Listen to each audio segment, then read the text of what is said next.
اچھا، رمضان المبارک میں ایک بندے نے مسئلہ پوچھا تھا لاسٹ ٹائم بھی، اور یہ بہت زیادہ آتا ہے یہ کہ تراویح رمضان المبارک میں 8 رکعت پڑھنا ہے کہ 20 رکعت پڑھنا ہے۔ دیکھو، تراویح ہمارے نبی پاک صلی اللہ علیہ وسلم کے وسلم کے زمانے میں جب سے رمضان فرض ہوا تھا رمضان کے فوت ہونے تک 8 رمضان ہمارے نبی پاک صلی اللہ علیہ وسلم کی زندگی میں گزرے تھے، 9 رمضان بھی آتے۔ بہرحال اس میں ہمارے نبی پاک صلی اللہ علیہ وسلم نے تراویح صحیح حدیث میں آتا ہے کہ ہمارے نبی پاک صلی اللہ علیہ وسلم نے 3 راتیں تراویح پڑھی تھی۔ ایک رات تراویح پڑھی، پھر دوسری رات تراویح پڑھی، پھر تیسری رات، چوتھی رات ہمارے نبی پاک صلی اللہ علیہ وسلم نہیں آئے۔ صحابہ بیٹھے تھے، لیکن ہمارے نبی پاک صلی اللہ علیہ وسلم اسی وجہ سے نہیں آئے کہ اگر آج بھی میں نے تراویح پڑھی چوتھی رات بھی تو اللہ تعالیٰ ایسا نہ ہو کہ ان پہ واجب ہو جائے۔ تو وہ چونکہ مشکل ہے 20 رکعت، تو ہمارے نبی پاک صلی اللہ علیہ وسلم کی مہربانی تھی، شفقت ہے، بہرحال وہ چوتھی رات نہیں آئے۔ یہ صحیح حدیث میں آتے کہ 3 راتیں نماز پڑھی تراویح کی، اور ایک ضعیف حدیث میں آتا ہے کہ 20 رکعت پڑھی تراویح۔ اور حضرت عائشہ رضی اللہ عنہ کا جو حدیث ہے جس سے ہمارے اہل حدیث بھائی استدلال لیتے ہیں کہ قیام اللیل، چونکہ تراویح تو ہم نے نام دی ہے، قیام اللیل بولتے تھے اس زمانے میں، اور امام بخاری نے قیام اللیل پہ ایک باب لایا ہے، اس میں وہ کہتے ہیں کہ 11 رکعت، 8 رکعت تراویح اور 11 رکعت 3 رکعت نماز وتر واجب جسے بولتے ہیں، تو یہ 11 رکعت پڑھتے تھے۔ بہرحال اگر کوئی صحیح حدیث کو دیکھ کے 8 رکعت پڑھے تو اس کے ساتھ جو میں نے اپنے استادوں سے سنا ہے، پڑھا ہے، ان کے ساتھ بحث مباحثے کی کوئی ضرورت نہیں، چونکہ وہ بھی ایک صحیح حدیث پہ عمل کرتے ہیں۔ لہٰذا جو 20 رکعت پڑھتے ہیں، ہم 20 رکعت کیسے پڑھتے؟ حضرت ابوبکر صدیق رضی اللہ عنہ کے زمانے میں جب ہمارے نبی پاک صلی اللہ علیہ وسلم فوت ہوئے تو ہم ابوبکر صدیق رضی اللہ عنہ کے زمانے میں کچھ لوگ 5 بندے، کچھ 10 بندے، کچھ 15 بندے، کچھ ٹولی میں جگہ پہ قاری قرآن شریف سناتے تھے، اور لوگ نماز پڑھتے تھے اور تراویح پڑھتے تھے۔ تو وہ تو فتنوں کا دور تھا۔ اس کے بعد جب حضرت عمر رضی اللہ عنہ کا دور آیا تو ابتدائی 2-3 سال میں نہیں، اس میں اسلام جب مضبوط ہوا، مستحکم ہوا، تو ایک دفعہ حضرت عمر رضی اللہ عنہ مسجد میں آئے۔ جیسے انہوں نے دیکھا تو لوگ اسی طرح ٹولیوں میں نماز پڑھ رہے تھے، یہ تراویح پڑھ رہے تھے، تو انہوں نے کہا کہ ایسے ہی بیٹر یہ ہے کہ ہم ان سب کو اکٹھا کریں اور ایک اس کا امام بنائے اور جماعت میں یہ پڑھے۔ ابی بن کعب رضی اللہ عنہ کو امام بنایا اور سارے صحابہ کو اکٹھا کیا، اور پراپر تراویح وہ 20 رکعت انہوں نے سٹارٹ کی۔ اب علیکم بسنتی و سنتی خلفاء الراشدین المہدیین من بعدی، یہ حدیث ہے کہ میرے بعد میرے صحابہ کو عضوا علیہا بالنواجذ، ان کو مضبوطی سے پکڑو۔ تو حضرت عمر رضی اللہ عنہ ہمارے لیے تو وہ بھی کافی ہے، اگر ہمارے لیے تو یہ بھی بہت بڑی دلیل ہے۔ اور جو نہیں مانتے حضرت عمر رضی اللہ عنہ کو، جو صحابہ کو نہیں مانتے، اس کے ساتھ تو بات کرنا ہی فضول ہے پھر۔ بہرحال حضرت عمر رضی اللہ عنہ، اور یہ بھی ہے کہ شاید ہمارے حضرت عمر رضی اللہ عنہ نے کہیں دیکھا تھا یا شاید اس نے کبھی سنا تھا ہمارے نبی سے، وہ بھی پھر بہتر ہے۔ اگر نہ بھی سنا تھا تو اس نے جو کیا وہ ہمارے لیے دلیل کے لیے کافی ہے۔ پھر یہ تراویح پڑھتے، پھر جب حضرت عثمان رضی اللہ عنہ کا دور آیا تو تراویح میں قرآن سناتے تھے، تو انہوں نے کہا قاری کو کہ جب قرآن ختم ہو جائے تو دعا کیا کریں۔ تو انہوں نے کہا دعا کیسے؟ جیسے آج کل حرم شریف میں ہوتا ہے۔ تو انہوں نے کہا جو بھی دعا ہو آپ کیا کریں۔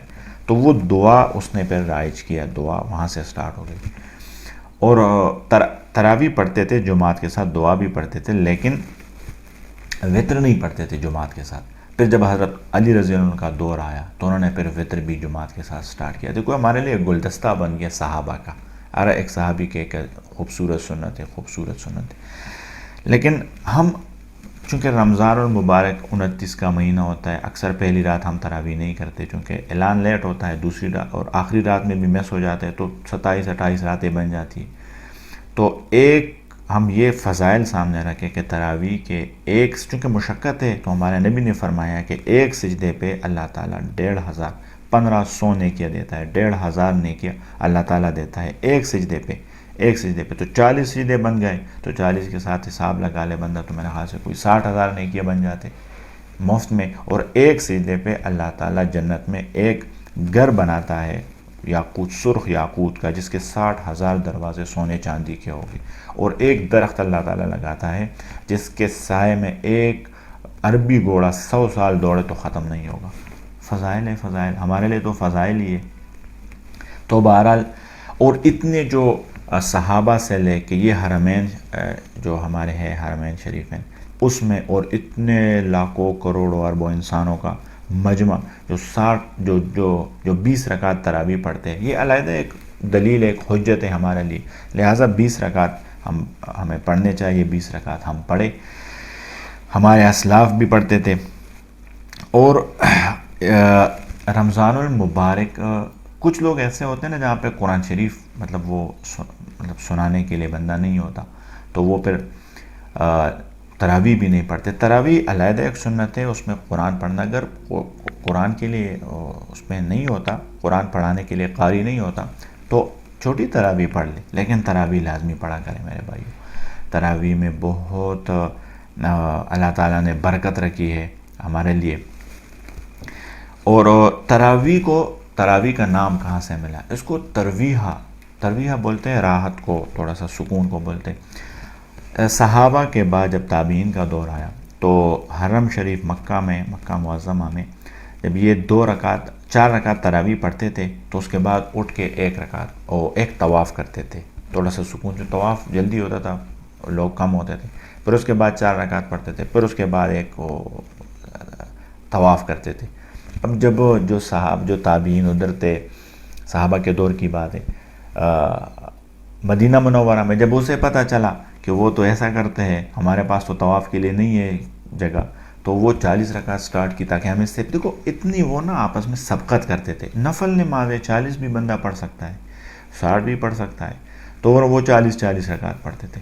لہٰذا ان چیزوں میں لڑنا جھگڑنا، میں جو ہمارا تبلیغی مرکز ہے رائے ونڈ، ان کے پاس ایک کمپنی تھی، میں اس میں کام کرتا تھا، بہت پہلے کی بات ہے، تو ادھر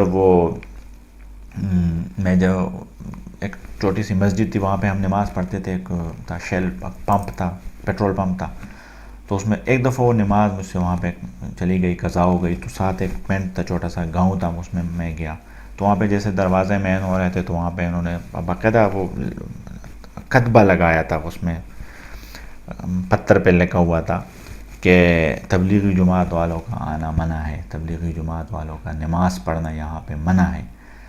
میرا بھی حلیہ کچھ ایسا ہی تھا۔ بہرحال میں تو گیا جمعے میں، تو وہ مولوی صاحب پتہ نہیں کچھ بیان کر رہے تھے، تقریر کر رہے تھے، مجھے دیکھ کے موضوع ہی چینج کی، تبلیغ کے خلاف سٹارٹ ہو گئے۔ سارے مسجد میں جتنے بڑے چھوٹے تھے مجھے ایسے دیکھ رہے تھے جیسے میں پتہ نہیں کوئی ہندو آیا ہوں باہر سے کوئی۔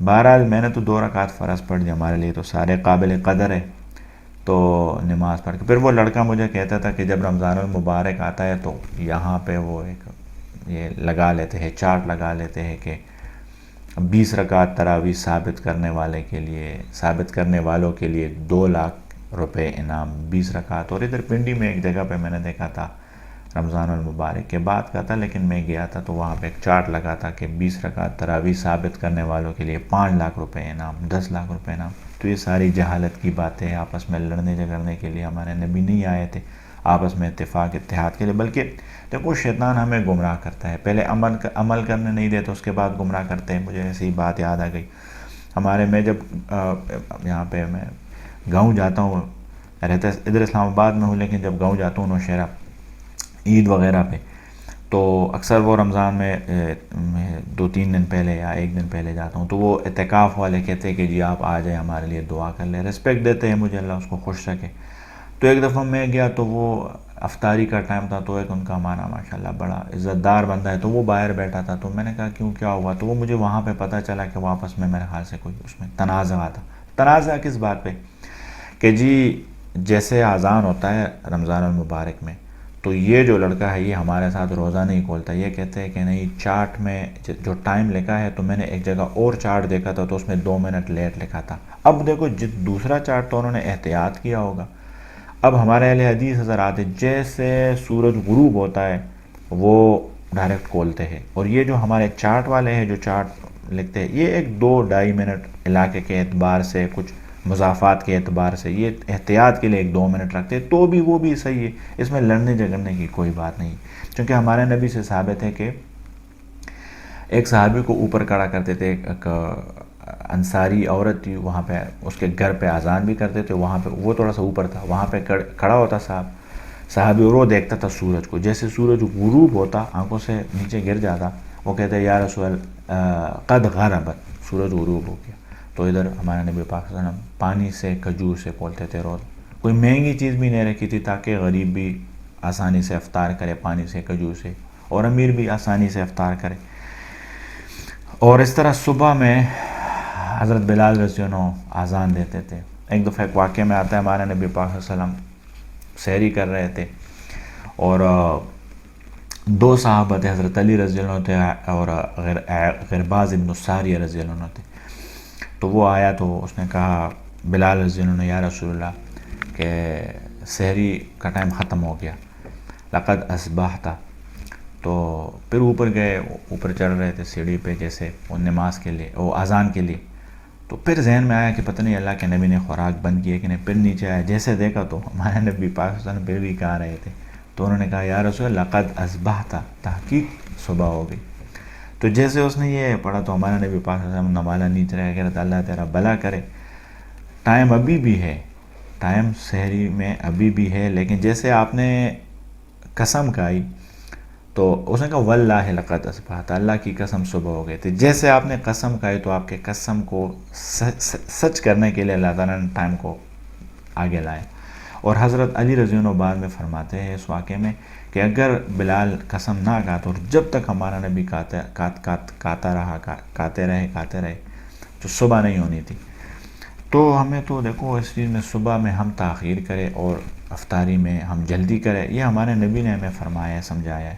تو ایک 2 منٹ میں اگر دیر سویر بندہ ہو جائے تو اس میں ایک دوسرے کے ساتھ لڑنا نہیں، اپنا اعتکاف بھی خراب نہیں کرنا اور باقی بھی چیز. ہم یہاں پہ ہمارے نبی لڑنے جھگڑنے کے لیے نہیں آئے.